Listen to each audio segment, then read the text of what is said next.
점점 진화하고 있지 않나 이런 생각이 들어집니다. 자, 이게 이제 인문학은 굉장히 어렵다 이렇게 생각이 되긴 하지만 어려우니까 한번 해보는 거죠. 오늘 오신 분들 인문학 사랑하는 분들인데 옆에 있는 분들하고 좀 인사나 좀 합시다. 자, 옆에 있는 분 잘 오셨습니다. 반갑습니다. 예. 오늘 인간 문제 제목이 너무 심각하지요. 그리고 이 강경애라고 하는 이 여자는 거의 여러분 모를 겁니다. 왜냐하면 이분이 사회주의 계통의 소설가거든요. 뭐 확실히 밝혀진 건 아니지만 일부 사람들은 그 김두한의 아버지가 김좌진이잖아요. 만주에서 독립운동을 하다가 이제 공산주의자한테 암살을 당했습니다. 그때 뒤에서 사주한 사람 중에 한 사람이다. 이렇게 이제 얘기도 하고 또 이 사람이 쓴 모든 소설이 현실 비판을 바탕으로 해서 사회주의적인 주장을 많이 했기 때문에 그리고 이 남편이 이북으로 갔어요. 그래가지고 한동안 이 남쪽 사람들한테는 알려지지 않은 그런 소설가입니다. 그런데 이제 1980년대 이후에 문학은 문학으로 보자 이렇게 해서 월북한 이제 시인들이나 소설가들 또 사회주의 계통의 작품들도 이제는 한번 우리가 객관적으로 좀 평가할 필요가 있지 않냐. 이래서 1980년대 이후에 이제 이 사람 작품이 많이 이제 시중에 나왔어요. 그렇기 때문에 강경애가 누구야? 이런 사람들 상당히 많을 겁니다. 또 이 사람은 그 간도에서 주로 작품 활동을 했어요. 서울에서 이렇게 활동하기보다는 저 변방 중국 그 간도에서 활동을 많이 했기 때문에 중앙에 잘 알려지지 않은 사람입니다. 이 사람의 문학비가 중국 그 용정에 있습니다. 여러분 중국 갔다 오신 분들 연해주 뭐 걸쳐서 용정에 가보신 분들도 많이 계시겠습니다만은 거기에 이제 이분의 문학비가 있습니다. 꽤 알려진 사람이에요. 그래서 이 인간 문제라고 하는 이 장편 소설을 우리가 한번 분석을 해볼 필요가 있습니다. 그리고 이 작품이 어떤 면에서 뛰어났느냐 그런 장점도 우리가 한번 이제 알아봐야 되겠고 또 이 소설이 가지고 있는 한계 뭐 단점이라고 얘기할 수도 있겠죠. 그게 뭔지 이것도 우리가 좀 이해해야 되고요. 그리고 인간 문제가 뭘까? 우리가 이제 한 세상 살다 보면 여러 가지 문제가 많이 생기잖아요. 뭐 한두 가지 문제가 아니죠. 그런데 가장 근본적인 문제는 뭘까? 이 강경애라고 하는 이 소설가는 이 작품을 통해서 여러 가지 문제들이 많지만 이게 가장 핵심적인 문제 아니냐? 이 문제가 해결이 되어야 그래도 살만한 나라가 되는 게 아니냐? 이런 주장을 하고 있는 겁니다. 이분은 1930년대니까 까마득하죠. 그런데 그때 여성 해방을 굉장히 강조한 사람이에요. 그렇기 때문에 여성들 입장에서 보면 아주 선각자죠. 그때부터 여성의 어떤 인권, 여성들의 자유, 뭐 여성들의 삶에 대해서 나름대로 자기 목소리를 낸 사람입니다. 요즘 뭐 남자보다 여성이 더 힘이 세다 그렇게 이제 얘기하는 사람들도 있지만 또 사실 그런 면이 있기도 있어요. 굉장히 여성들이 지금 사회 참여도 많이 하고 자기 주장도 확실하게 하잖아요. 뭐 옛날에는 남자가 이혼하자 그랬는데 지금은 뭐 여자가 이혼하자 이렇게 얘기하는 추세입니다. 여성들 입장에서 보면 이 강경애라고 하는 여류 작가는 뭐 은인이라 그럴까? 그분 덕분에 오늘 우리 사회가 이만큼 남녀가 평등하게 됐다 이렇게 얘기도 할 수가 있을 겁니다. 이 사람이 이제 여성 해방 운동을 하면서 우선 이 여성이 해방되려면 이건 너무 극단적이고 좀 파격적인 주장이 아니겠냐 이런 생각도 들어집니다만은 이 남자한테 매이면 안 된다 이런 이제 생각을 갖고 있습니다. 그래서 아주 일찍 그 동거 생활을 했어요. 그 동거 생활한 상대가 양주동 박사입니다. 이 양주동이라고 하는 사람은 스스로 자기를 천재라고 얘기를 해요. 이 사람이 유명한 것은 그 신라의 그 향가, 신라 시대의 그 유행가라고 얘기할 수 있는데 그게 전부 이두로 써 있거든요. 그렇기 때문에 해석을 못 해요. 신라 시대에 이런 유행가가 있었다. 그 정도만 알고 뭐 십몇 수가 전해지지만은 전부 이두로 썼기 때문에 그 해석을 못 해. 근데 그걸 나름대로 이런 뜻이 아니겠느냐 하고 해석한 사람이 양주동 박사입니다.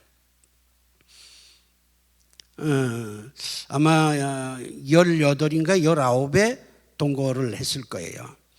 그리고 난 다음에 한 1년 동안 동거하다가 서로 생각이 안 맞았어요. 양주동 이 양반은 좀 보수적인 생각을 가진 사람이고 이 강경애 이분은 여성 해방 운동을 주장하는 사람이니까 좀 급진적인 사람이거든요. 그래가지고 1년 좀 지나서 헤어졌습니다. 그리고 이제 간도로 가서 거기서 그 공산주의 활동을 하는 어떤 남자 여기 이름 나옵니다만은 김봉환이라는 사람하고 또 동거 생활하다가 또 헤어지고 그리고 나서 박상실이라고 하는 사람하고 아니 박상실이 아니고 그 사람은 지금 김좌진 장군 암살하는 주범인데 그 사람을 이제 이 강경애가 뒤에서 사주했다 뭐 그런 얘기긴 합니다만은 세 번째 결혼을 했습니다. 그러니까 결혼이라고 하는 거에 대해서 얽매일 필요가 없다 이런 생각을 가졌습니다. 여성이 해방되려면 결혼 시스템에서 우선 좀 자유로워야 되지 않냐 이런 주장을 하고 있는 거예요. 또 하나 이분이 여성 해방 운동을 하면서 강조하는 게 이 연애, 사랑 이게 정말 필연적인 거냐? 여자는 꼭 어떤 남자를 사랑하고 따라서 뭐 그 남자 따라서 평생을 사는 것이 중요하냐? 뭐 그것도 중요하지만 그러나 형편과 사정에 따라서는 아닐 수도 있다. 이 인간 문제에 사랑 얘기가 나오지만 전부 짝사랑입니다. 짝사랑은 미완성입니다. 사랑이라고 하는 건 상호간에 정이 오고 가야 그게 사랑이지 짝사랑이 온전한 사랑이라고 얘기할 수가 없잖아요. 근데 이 소설에 나와 있는 사랑은 전부 짝사랑이에요. 그런 의미에서 사랑이라고 하는 것에 대해서 크게 의미를 부여하고 있지 않구나. 이런 이제 생각을 할 수가 있는 거예요. 여자가 사랑에 매이면 자유롭지 못하다. 뭐 이런 그 생각이 밑바닥에 깔려 있는 거죠. 여성 해방 운동자니까. 그러면서 여자도 노동자가 돼야 된다. 여자도 일을 해야 된다 이거죠. 가정에서 그냥 애나 돌보고 남편 뒷바라지만 하는 게 아니라 여성도 삶의 현장으로 나가서 노동을 하고 일을 하고 그래서 돈을 벌고 뭐 이런 식의 사고를 가지고 있는 사람입니다. 여성 해방 운동자들이 거의 비슷한 생각을 갖고 있습니다. 1930년대에 이런 생각을 가지고 있었으니까 대단한 사람이에요. 뭐 지금은 뭐 그럴 수 있다 이렇게 생각을 하지만 30년대에 이런 사고를 가지고 문학 활동을 했다. 참 대단한 사람이구나. 그런 걸 알 수가 있습니다. 아주 고생을 많이 했어요. 고생을 많이 해서 결국은 36살에 병으로 죽었습니다. 36이면 정말 꽃다운 나이죠.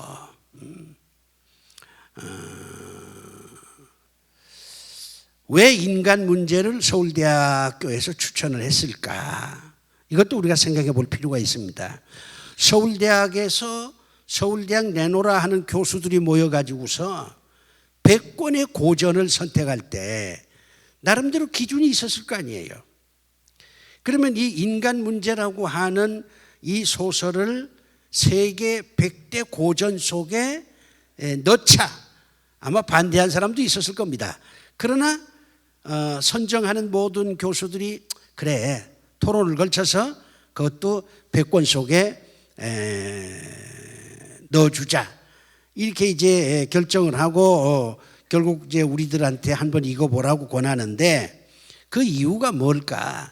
우선 이게 동아일보에 연재가 됐습니다. 동아일보에 연재가 됐다고 하는 것은 그 시대에 많은 사람들이 이미 이 소설을 읽었다는 겁니다. 뭐 갑자기 하늘에서 뚝 떨어진 이상한 소설이 아니라 그 다음에 이 작가가 대담한 시도를 하는 거예요. 인간에겐 여러 가지 문제가 많은데 가장 근본 문제가 뭘까? 여기에 대해서 작가는 자기 주장을 얘기하는 겁니다. 우리가 살아가면서 그냥 흘러가는 대로 살다 죽을 수 있습니다. 뭐 인생이 뭐 별거 있냐? 뭐 흐르다가 죽으면 되지 이런 생각을 할 수도 있고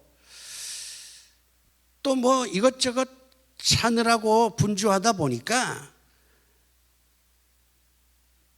인생의 근본 문제가 뭘까? 이런 거에 대해서 깊이 생각 안 하고 뭐 이런들 어떠리 저런들 어떠리 하면서 그냥 사는 사람도 상당히 많아요. 그런 인생이 나쁘다 이렇게 얘기할 수도 없습니다. 인생은 각자 자기가 사는 거니까. 그렇지만 한 걸음 더 앞으로 나아가서 우리가 한 번밖에 못 살잖아요. 한 번밖에 못 살아. 그러면 야 이거 한 번밖에 못 사는 인생인데 그래도 내가 좀 제대로 좀 살아봐야 되지 않겠냐 이런 생각을 하는 사람들은 이 소설에 대해서 흥미를 갖게 되는 겁니다. 타이틀 자체가 굉장히 직선적인 거거든요. 인간 문제. 그러니까 야 이거 한번 읽어봐야 되겠다. 도대체 인간의 여러 가지 문제 가운데 근본 문제가 뭘까? 여기에 관심 있는 사람들은 호기심이 들 수밖에 없어요. 그 다음에 여기에 나와 있는 게 농민과 노동자들에 대한 얘기입니다. 사회주의 하는 사람들이 제일 강조하는 게 농민과 노동자거든요. 이게 프롤레타리아라고 얘기하거든.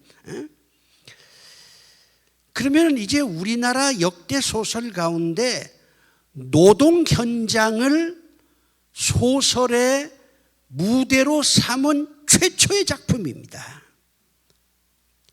뭐 이광수의 무정도 있고 뭐 김동현의 뭣도 있고 뭐 염상섭의 3대도 있고 뭐 최만식의 탕류도 있고 많은 소설이 있지만 노동 현장을 직접적으로 작품의 배경으로 삼지 않았습니다. 그러니까 노동 현장을 배경으로 삼아서 소설을 쓴 최초의 작품이 이 인간 문제입니다. 그렇기 때문에 1930년대에 노동자 농민들의 사회는 어떠했는가? 1930년대에 한국 사회의 노동운동들은 어떤 것들이었는가? 이런 거에 대해서 흥미를 가진 사람은 이 책에 대해서 나름대로 평가를 할 수가 있죠. 다른 소설에서는 이 노동자 농민에 대한 문제를 찾아내기가 쉽지가 않으니까. 그 다음에 이제 그 세 번째로, 자, 인간 문제가 이건데, 인간 문제가 뭐냐 하는 건 제가 나중에 얘기하겠습니다만은, 이거를 해결하는 방법이 뭐냐? 이 강경이라고 하는 이 여자는 문제만 제시하는 게 아니라 그 문제를 해결하는 방법을 자기 나름대로 주장을 하는 거예요. 대부분의 소설은요, 문제만 제시를 합니다. 그리고 독자들이 그 소설을 읽고 각기 이런 문제는 난 이렇게 해결해야 되겠다, 저렇게 해결해야 되겠다. 그건 독자의 몫인데 이 사람은 한 단계 더 나가서 자기 나름대로 방법을 제시를 하는 거예요. 이게 사회주의 계통의 소설의 특징입니다. 방법까지 제시를 하는 거야. 그러면 그 방법이 과연 우리 기독교적인 입장에서 볼 때 타당하냐? 우리가 사는 이 시대에도 강경애가 주장한 그런 방법으로 인간의 근본 문제를 해결해야 되는가? 해결할 수 있겠는가? 그런 식으로 해결하려고 하다 보면 오히려 더 어려운 문제들이 생기지 않겠느냐? 그러면 정말 근본 문제를 해결하는 방법이 뭘까? 이런 거에 대해서 고민을 하게 만드는 그런 작품이에요. 이 작품은 굉장히 사실 그대로를 보여줍니다. 사실주의 소설이에요. 마치 우리가 사진을 딱 찍어서 보여주는 것처럼 당시의 어떤 그 사건이나 또 그 시대 사람들의 모습을 그대로 사진 찍듯이 우리에게 보여주는 겁니다. 그렇기 때문에 이 소설을 읽으면 그 시대의 농민들은 이렇게 살았구나, 노동자들이 이렇게 노동운동을 했구나, 그때의 지식인들이 이렇게 변절을 했구나, 이런 거를 아주 쉽게 이해할 수가 있습니다. 그 다음에 이 소설은요, 저 개인적으로 볼 때 저는 사회주의는 안 된다고 보는 사람이거든요. 우리 기독교는 사회주의가 돼서는 안 됩니다. 그러니까 개인적으로는 난 이 강경희 씨의 주장에 대해서 반대하는 쪽이에요. 그러나 그런 이념적인 거를 빼고 소설 자체로만 보면 상당히 나름대로 잘 짜여진 소설이다, 이렇게 평가할 수가 있어요. 뭐 제 얘기 듣고 여러분이 이 책에 대해서 관심이 있으면 한번 사서 읽어보시면 좋겠는데, 맨 서두에 이런 얘기가 나옵니다.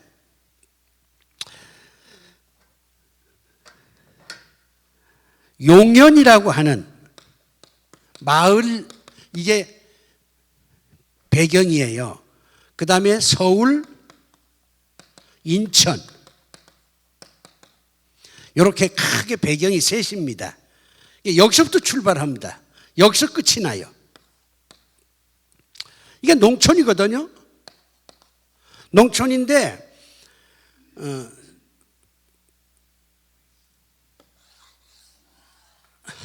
여기에 이제 산이 있습니다.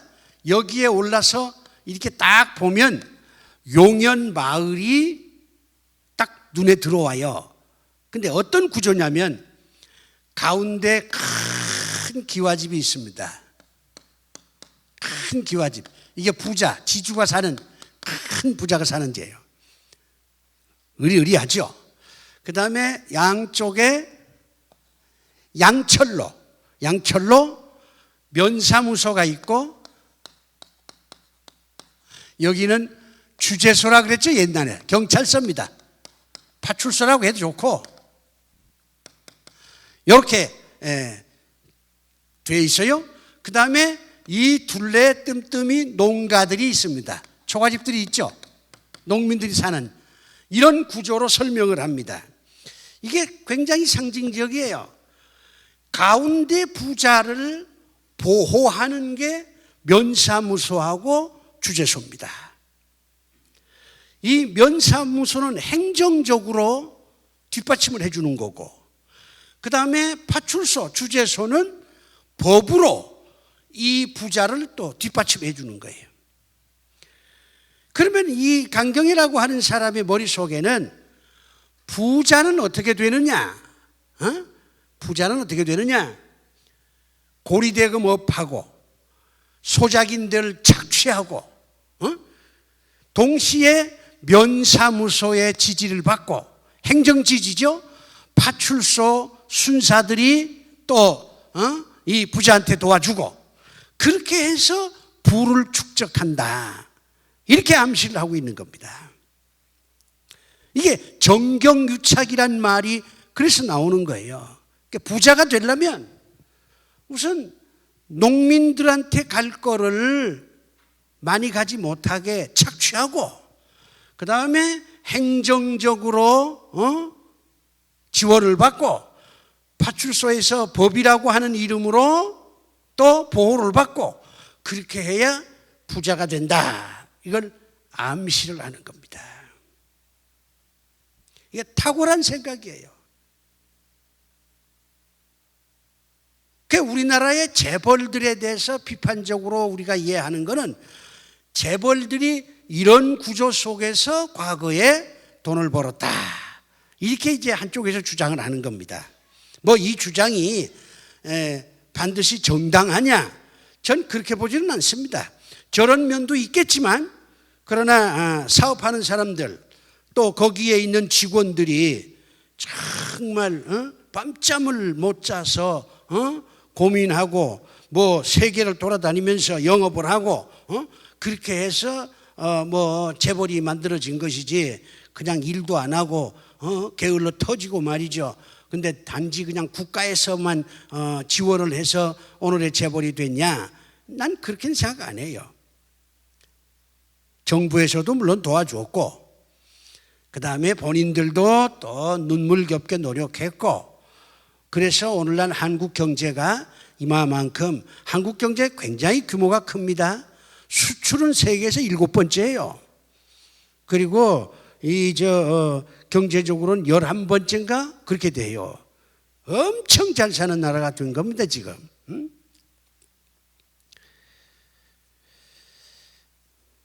그 다음에 이제 맨 서두에 원소, 이게 못입니다.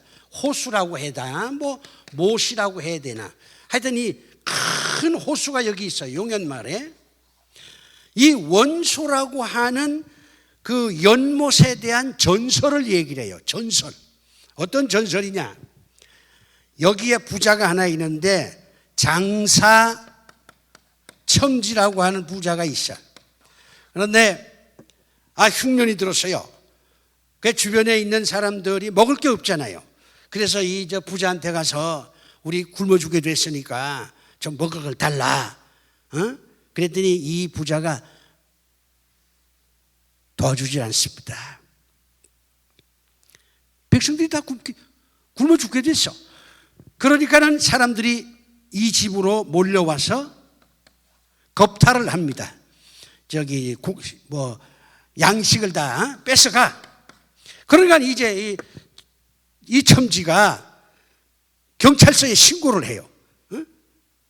경찰서는 법을 집행해야 되니까 굶어서 그랬다고는 하지만 남의 집에 들어와서 약탈내 갔으니까 법으로 다 걸리잖아요.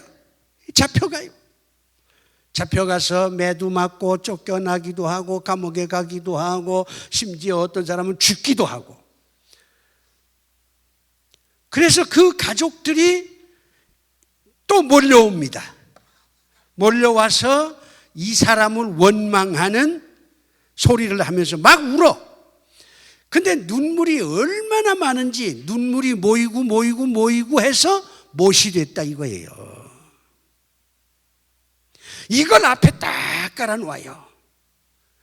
그러니까 이 강경애라고 하는 소설가가 얼마나 치밀하게 배경을 깔아놓고 거기서 농민들의 그 어려운 삶을 얘기하고 그다음에 인천으로 갑니다마는 노동자들의 그런 비참한 삶을 그대로 보여주면서 이런 모든 것은 부자들이 착취해서 그렇다. 이런 식으로 이게 끌고 가는 거예요. 이게 사회주의 소설이죠.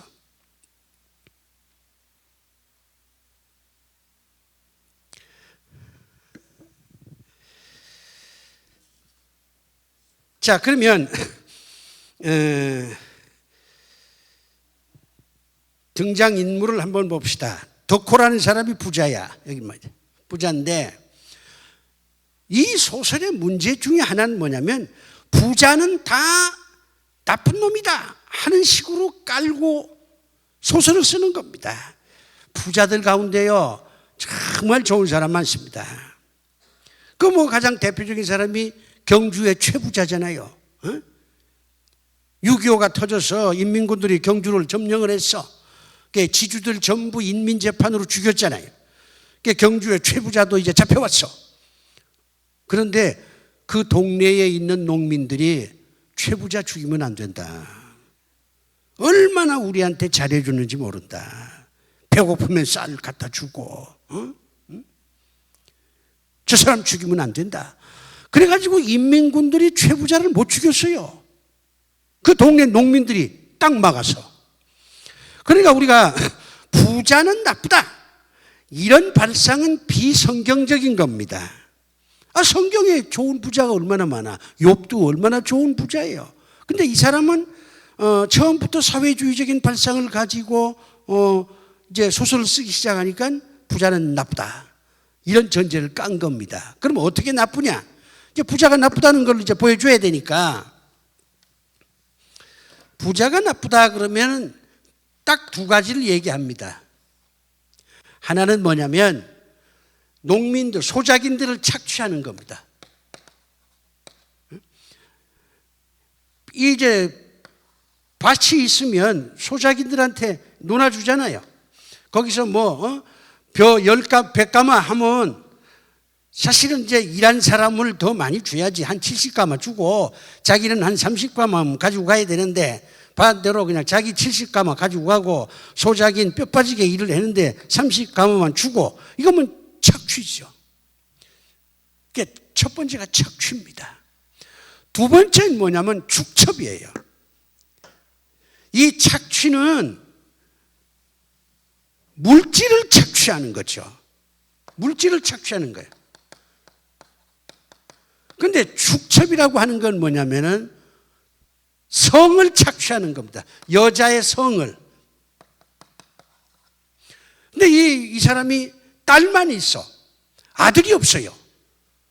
딸만 있어도 되지 요즘에는. 딸이 더 좋다고 얘기하는 사람도 많아. 근데 옛날에는 그게 아니잖아요. 옥점이라고 하는 딸이 있는데 이 딸은 대를 잇질 못하니까 아들을 낳고 싶은 겁니다. 옛날에 부자들이 다 그랬습니다. 그래서 첩을 들이는 겁니다. 그러면은 아들을 낳아야 되니까 첩을 고를 때에 부자들이 딱 두 가지 기준입니다. 하나는 이뻐야 되고 두 번째는 젊어야 되고 이게 기준이에요. 그래가지고 그 동네에 갓난이, 여기를 이제 첩으로 삼습니다.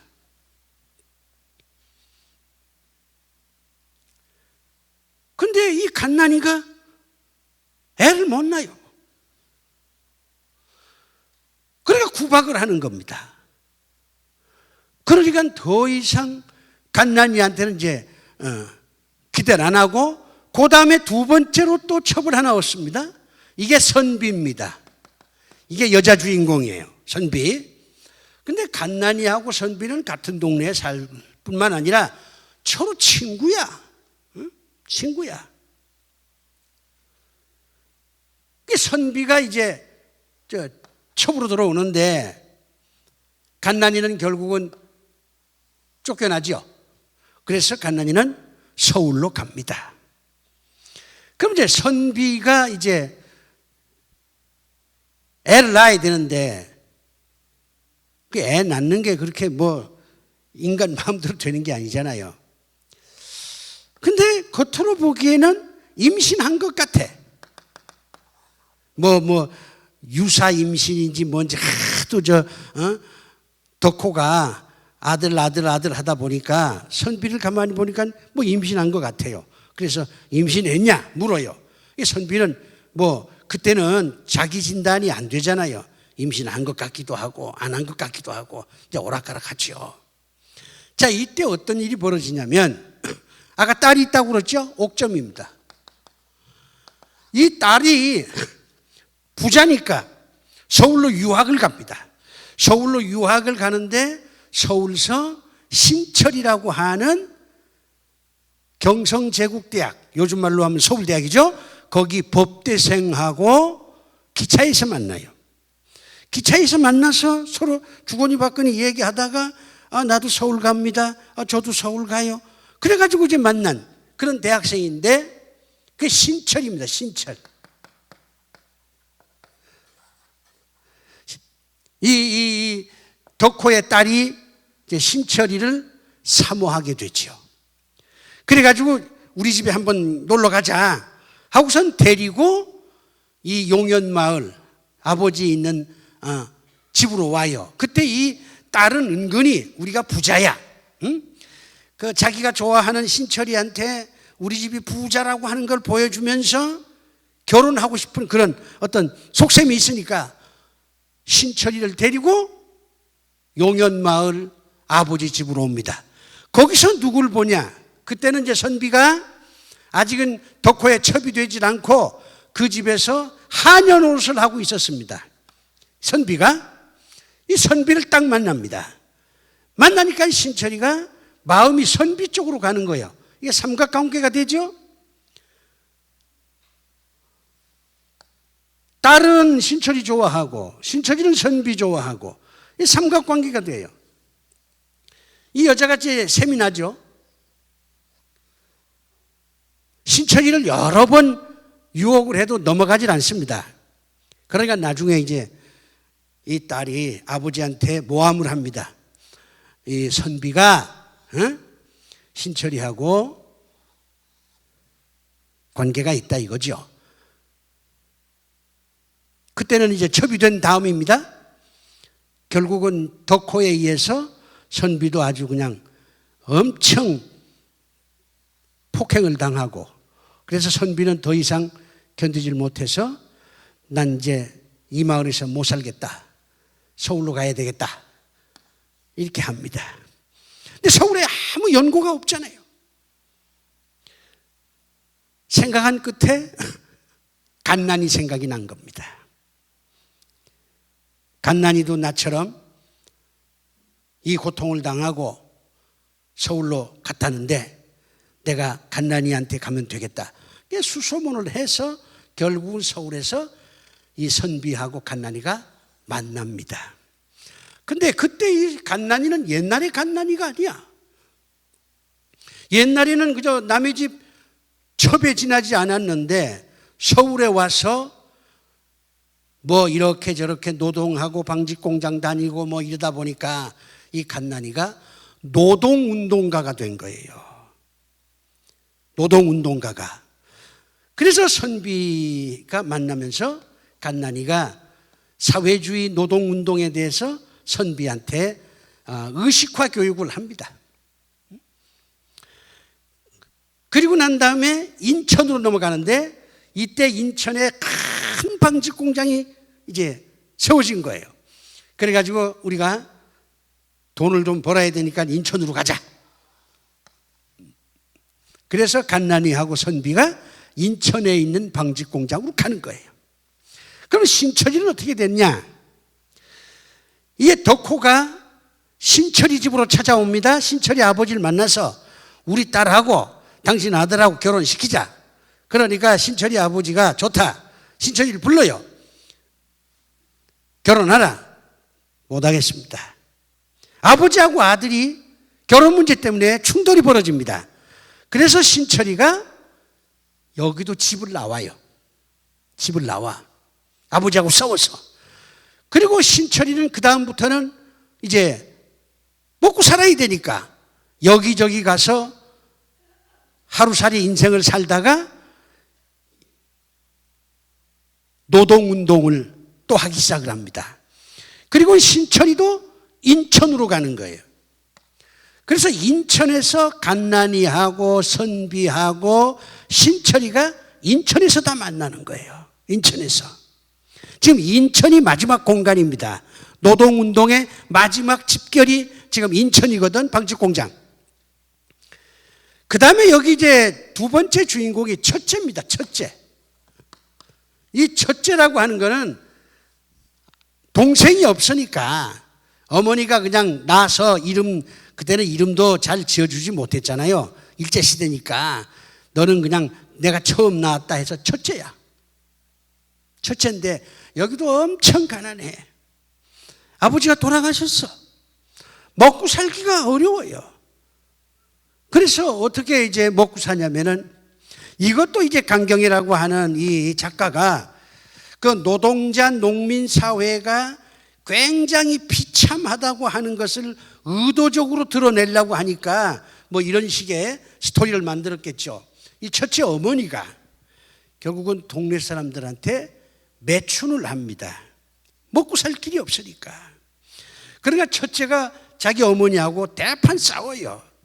아니 어머니 그거 나쁜 짓인데 왜 그럽니까? 내가 창피해서 못 살겠습니다. 그러니까 엄마가요, 아니 미안하다 뭐 이렇게 얘기 안 합니다. 엄마가 정면으로 들이박아요. 그럼 굶어 죽으란 말이냐? 그럼 굶어 죽으란 말이냐? 너도 죽고 나도 죽고 살기 위해서 어쩔 수 없다.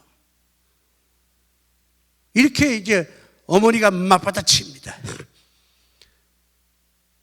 이것도 이제 강경애가 여성 해방 운동자니까 여성의 어떤 행동에 대해서 나름대로 어떤 근거를 제시를 하는 거예요. 매춘이 나쁘지만 그러나 먹고 살기 위해서는 어쩔 수 없지 않냐? 이런 식으로 합리화시켜 주는 겁니다. 그러니까 첫째가 거기서 굉장히 당황을 합니다. 그렇다고 자기가 일을 해서 돈을 벌려고 이제 애를 썼는데 이 첫째가 덕호하고 또 싸움이 붙어요. 덕호하고 이 부자하고 여기도 소작농이니까 첫째가 볼 때는 부자가 너무 심하게 착취를 하거든요. 그러니까는 덕호한테 막 덤벼들어. 그러니까 덕호가 땅을 뺏어버려요. 그러니까 첫째가 이제 젊으니까 또 화가 반뜩 나가지고는 뭐 덕호한테 폭행을 하려고 합니다. 그랬더니 덕호가 주재소 옆에 있죠. 고소를 해. 순사 경찰이죠. 와가지고는 첫째가 법을 무시했다고 첫째를 잡아가는 거예요. 영창이 집어넣어버려. 폭행죄로. 그래서 결국은 첫째도 이 마을에서 있을 수가 없어요. 엄마 때문에 좀 마음이 답답하지. 덕호하고 싸워서 땅을 잃어버렸지. 영창에 갔다 와서 늘 감시당하지. 첫째도 이 용현마을에서 살 수가 없어서 서울로 갑니다. 서울로 가서 다시 일을 하다가 인천에 방직공장이 크게 들어섰다 하는 걸 보고 또 인천으로 가는 겁니다. 그래서 이 용현마을에서 탈출한 갓난이 또는 이제 선비, 첫째, 이게 다 농민 출신들이거든요. 이 사람들이 전부 인천으로 모이는 거예요. 그래가지고 노동자가 되는 겁니다. 그리고 거기서 노동자들의 권익을 우리가 찾아야 되겠다 해서 노동운동을 하게 되는 거죠. 그런데 이런 그 스토리 가운데 사랑에 대한 스토리는 덕호의 딸이 신철이를 좋아하고 신철이가 선비를 좋아합니다. 그런데 이게 전부 짝사랑이에요. 딸이 신철이 좋아해도 신철이가 노하지요. 짝사랑입니다. 신철이가 선비를 좋아했는데 이것도 선비는 전혀 알지를 못해요. 고백을 안 하니까 이것도 짝사랑이에요. 그 다음에 이제 이 첫째하고 선비 관계입니다. 이게 하이라이트입니다. 이게 마지막 부분으로 가는데 첫째하고 선비는 어렸을 때 그 동네에서 같이 자랐어. 아주 소꿉친구야. 소꿉친구입니다. 근데 어느 날 선비가 아파요. 그러니까 이 첫째가 돈은 없지요. 그러니까는 이제 그 한약재를 산에 가가지고 말이죠. 천신만고 끝에 그 한약재를 하나 이제 파가지고 선비 집에 갖다 줍니다. 그건 뭐냐면 첫째가 선비를 사랑한다는 증거입니다. 이것도 물론 짝사랑입니다. 선비는 몰라. 첫째만 그렇게 멀리서 선비를 이제 사모하고 같이 결혼해서 오손도손 나름대로 행복을 꿈꾸면서 하지만 전혀 선비한테 표현을 못하죠. 자, 이런 식의 구도가 인천으로 다 모이는 겁니다. 인천으로 모여서 노동운동을 하다가 선비가 죽습니다. 20살에 죽어요. 20살에. 그 선비 시체 앞에서 이 첫째가 대성통곡을 합니다. 대성통곡을 하면서 이게 인간의 근본적인 문제다. 이렇게 하면서 이 문제를 해결하는 길이 무엇일까? 내가 그 일을 해보겠다 하는 첫째의 의식이 확 열리는 그런 장면으로 이 소설은 끝이 납니다. 그런데 이 강경에는요, 이런 노동운동에도 사실은 어려움이 있다. 그러면서 이 신철이를, 이게 경성제국대학 출신이잖아요. 지식인이거든요. 신철이도 노동운동을 하면서 같이 했는데 이게 체포가 돼요. 체포가 됐는데 아버지가 찾아옵니다. 아버지가 찾아와서 신철이를 막 설득을 시키는 거예요. 그리고 신철이 친구가 판사야. 이게 법대생이니까 그 신철이 친구 판사가 신철이를 불러서 너 이대로 가면 10년 동안 감옥 생활을 해야 돼. 네가 노동운동 하는 거 다 이해가 된다. 그러나 너 혼자 한다고 이게 갑자기 바뀌어지냐. 적어도 노동운동이 본궤도로 오르려면 40년, 50년이 흘러야 되는데 너희 집안에 지금 다 풍지박산이 다 됐다. 네가 그냥 감옥에서 10년 동안 썩으면 너희 집안은 다 망가져. 그러니까 전향을 하라. 전향을 하라. 다시는 내가 노동운동 안 하겠다. 이렇게 각서를 쓰라는 거죠. 신철이가 결국 자기 친구 판사의 설득에 넘어갑니다. 그리고는 전향서를 써요. 그리고는 감옥에서 나옵니다. 그리고는 아주 부잣집 딸하고 결혼해서 뭐 남들이 뭐 다 살아가는 것처럼 나름대로 그렇게 사는 걸로 끝이 나요. 그래서 여기 보면 변절자가 하나 생기는 거죠. 신철이. 이 강경에는요, 지식을 가진 사람, 지식인에 대한 불신이 있는 거예요. 지식인들은 말로는 뭐 이렇다 저렇다 얘기를 하지만 그러나 결정적인 어떤 행동을 할 때는 머뭇머뭇거리고 더 결정적인 순간에는 변절한다. 지식인에 대한 불신을 이 신처리를 통해서 하고 있는 겁니다. 그러면서 이 노동자 운동은 이런 그 농촌에서 여러 가지 뼈아픈 사연을 갖고 농촌을 벗어난 사람들끼리 모여야 진정한 노동운동이 벌어질 수 있지 않겠느냐, 이런 주장을 이 작가가 하고 있는 겁니다. 여러분이 제 얘기를 들으면 뭐 그럴 수도 있겠다, 뭐 이런 생각이 들 거예요.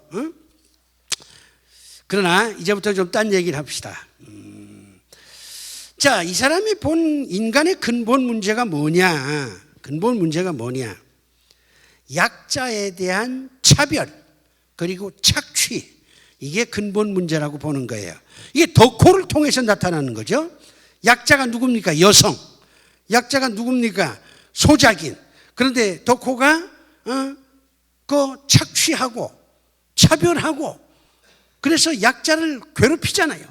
그래서 인간의 근본 문제는 약자를 차별하고 착취하는 것이 인간의 근본 문제다, 이렇게 보는 겁니다. 우리 기독교 입장에서 보면 이게 근본 문제가 될 수가 없어요. 우리 입장에서 본 근본 문제는 죄입니다. 착취, 그 다음에 차별, 이것도 죄의 어느 한 그림자거든요. 우리는 근본 문제가 죄다, 이렇게 보는데 강경에는 이 사람 뭐 예수 안 믿는 사람이니까 좀 더 죄하면은 너무 추상적이니까 좀 구체적으로 차별, 착취, 이게 문제다, 이렇게 보는 거죠. 그 다음에 더 문제가 되는 게, 그럼 이걸 해결하려면 어떻게 해야 되느냐? 투쟁을 해야 된다는 거예요. 계급 투쟁. 이게 사회주의 이론이고 여기서 더 나가면 공산주의 이론입니다. 투쟁을 해야 된다는 거죠. 싸워야 된다는 거예요. 부자를 다 때려 부셔야 된다는 거야. 부자를 쫓아내야 된다 이거야.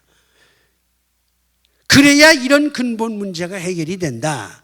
이 강경의 주장은요, 아주 잘못된 주장입니다. 투쟁해서 해결되는 게 아니에요. 자, 이렇게 약자들이 투쟁하면은 저쪽은 가만히 있습니까? 저쪽도 방어하려고 그러거든요. 그러면 끝없이 싸움만 벌어지지 해결이 되질 않아요. 설령 자, 약자들이 투쟁을 해서 덕호를 제거하고 노동자, 농민 세상이 됐다고 가정을 합시다. 뭐 되지도 않지만 가정을 해서 농민, 노동자들이 계급 투쟁을 통해서 지식인들이나 무슨 뭐 사업가들이나 뭐 자본주의 뭐 그거 다 없앴다고 그랬습니다. 그러면 여기서 다시 분화가 됩니다. 이 농민 노동자들 가운데서 덕호 같은 사람이 또 나오게 되는 거예요. 이게 인간입니다. 이게 기독교가 보는 인간의 실상이에요. 이제 자기들끼리 싸움이 벌어지고 이 가운데서 덕호 같은 사람이 나오는 겁니다. 지금 이북이 그렇잖아요. 이북이 처음에는 토지 계획을 통하고 뭘 해서 노동자 농민 나라를 세우겠다 했지만 지금은 보세요. 김씨 왕조가 덕호 노릇을 하는 거예요. 그 중국도 마찬가지입니다. 사회주의, 유럽의 사회주의는 그 앞에 하나가 딱 붙었습니다. 기독교 사회주의라 그럽니다. 기독교가 붙어 있어요. 그러니까 유럽의 사회주의하고 우리 동양의 사회주의는 같은 그 계열로 봐서는 안 됩니다.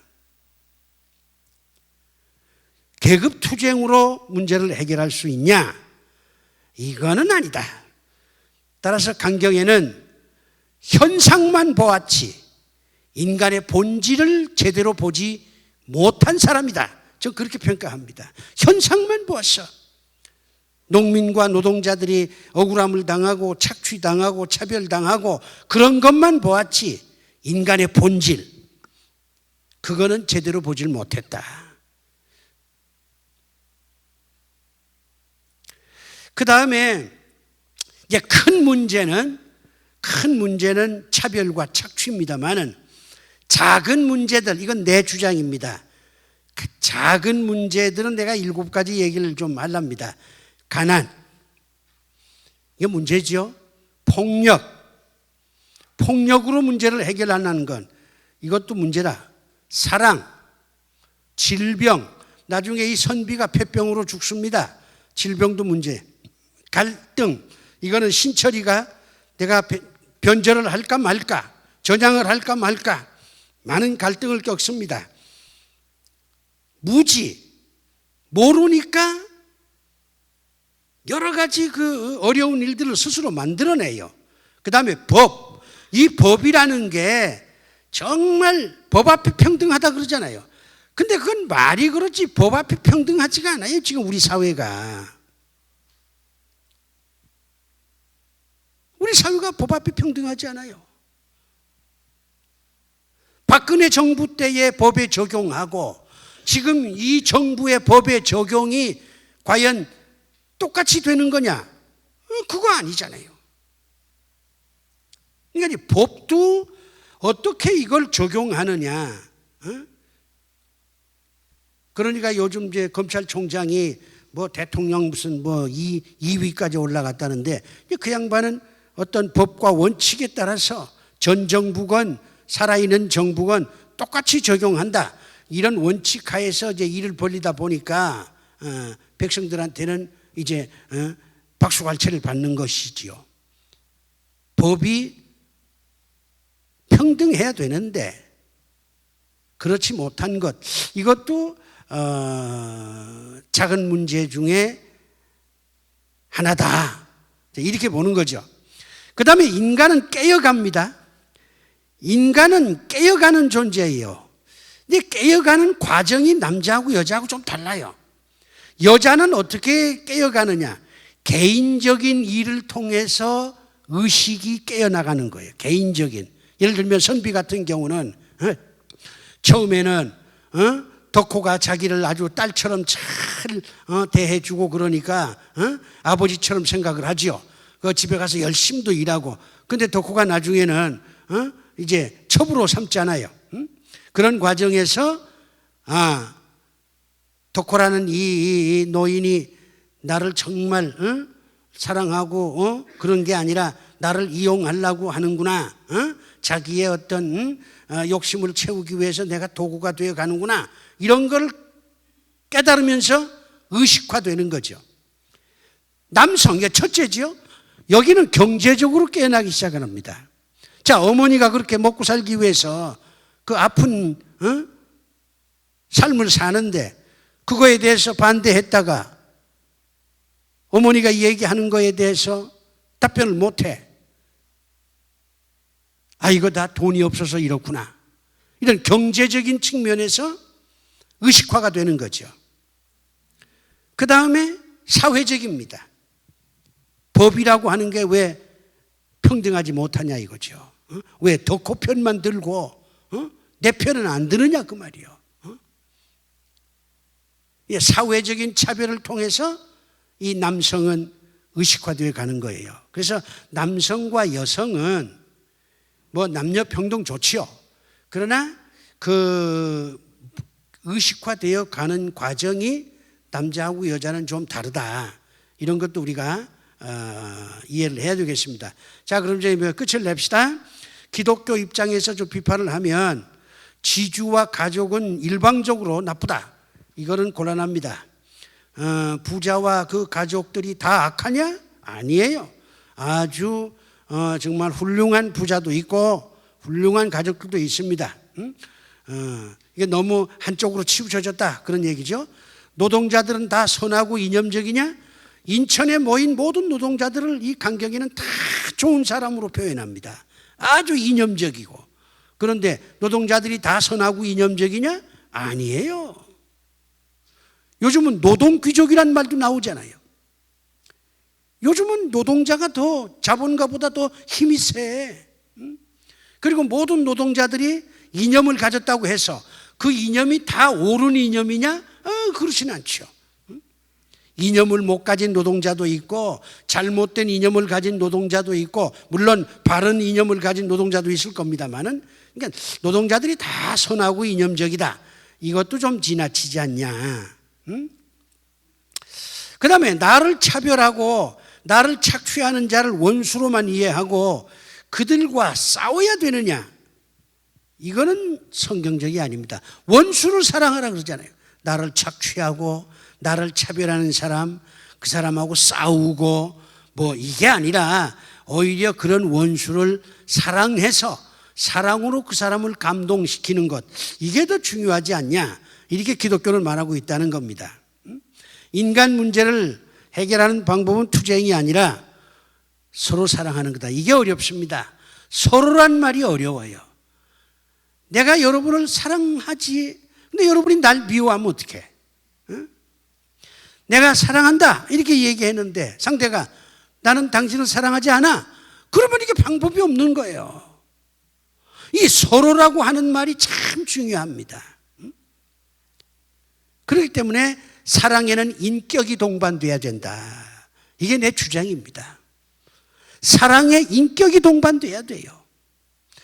내가 사랑한다 그러면 저쪽도 적어도 사랑하진 않지만 속으로는 내가 사랑한다는데 나도 목사님 사랑합니다, 이렇게 얘기를 해야 서로 교감도 되고 대화도 되고 커피도 마시고 뭐 이렇게 돼서 풀려지지. 난 너를 사랑한다, 난 너 좋아해, 그런데 난 목사님 싫어요, 이렇게 돼버리면 이게 접촉점이 없는 거예요. 그러니까 여러분도 누가 여러분 보고 사랑합니다 그러면 나도 조금은 사랑해, 그렇게 얘기를 해야 뭐가 공감이 되지. 나 당신 좋아해, 난 당신 싫어, 나 당신만 보면 밥맛이 없어, 이렇게 되면 절대로 같이 화합이 안 되는 거예요. 사랑도 인격이 따라야 돼요. 인격이. 성경이 말하는 사랑은 인격적인 사랑입니다. 미안하다 그러면 상대도 저도 뭐 잘한 거 없습니다, 이래야 이게 사랑이 되는 거지. 미안하다 그러면 진작 그럴 일이지, 그러면 안 되는 거예요. 이 서로라고 하는 말이 참 어렵습니다.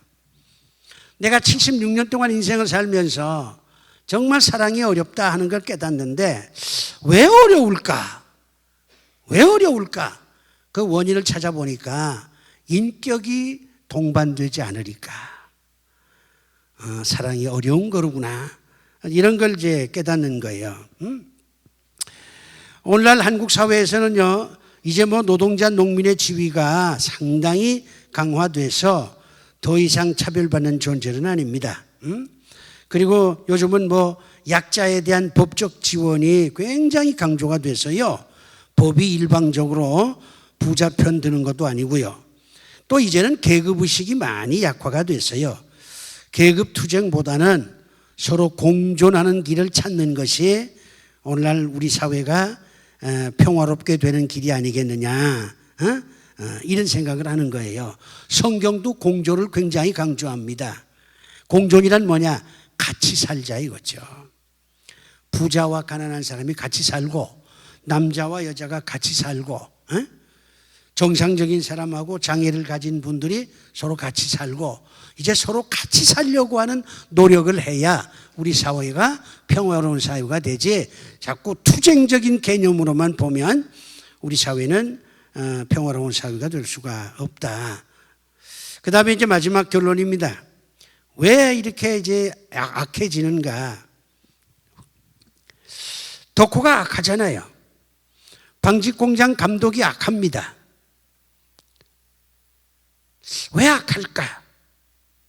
그거는 이기심 때문입니다. 내 이익만 챙기려고 하니까 인간이 악해지는 거예요. 나누어 주는 것이 악을 이기는 방법입니다. 그래서 성경이 강조하는 게 나눔과 섬김이잖아요. 내가 가진 거를 좀 나누어 주고, 그리고 내가 사람을 좀 섬기고, 이렇게 되면 공존이 가능해. 근데 자기 이익만 챙기고, 자기 주장만 하고, 자기만 옳다 그러고, 넌 틀렸다 이렇게만 얘기하고, 이렇게 되는 거는 이기심을 극복하지 못한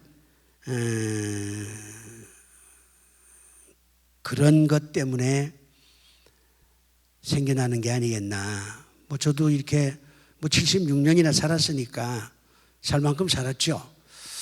가만히 지나온 인생을 돌아보기도 하고, 또 이제 산을 넘을 날도 가까이 오는데 어떻게 남은 인생을 살아야 될까. 여러 가지 있겠지만 이기심을 좀 줄이자.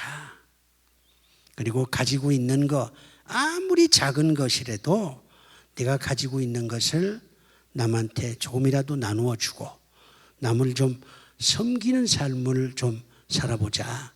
그러면 앞으로 남은 여생이 평화롭지 않겠나, 그런 생각을 해요. 내가 여러분에게 뭘 나누어 줄 수 있을지는 모르겠습니다만은 마음 자세는 그렇습니다. 여러분들도 서로 나누어 주면서 서로 섬기면서 살면 여러분 마음에 평안이 깃들 줄로 믿습니다. 수고하셨어요. 오늘 끝내겠습니다. 다음 달은 2월 마지막에 또 한 번 하겠습니다. 설날 때문에 이게 밀려서 한 거니까 다음 시간에 이제 뭘 해야 될런지 이제 거의 다 끝나서 객관성의 칼날이라고 하는 게 있습니다. 상당히 어려운 얘기지만 우리가 한번 들어볼 필요는 있겠다 해서 2월 마지막 주일날에는 칼라 코스의 객관성의 칼날, 아주 좀 어려운 책이지만 한번 같이 좀 얘기를 좀 나눠보겠습니다. 오늘 많이 와주셔서 고맙습니다. 감사합니다.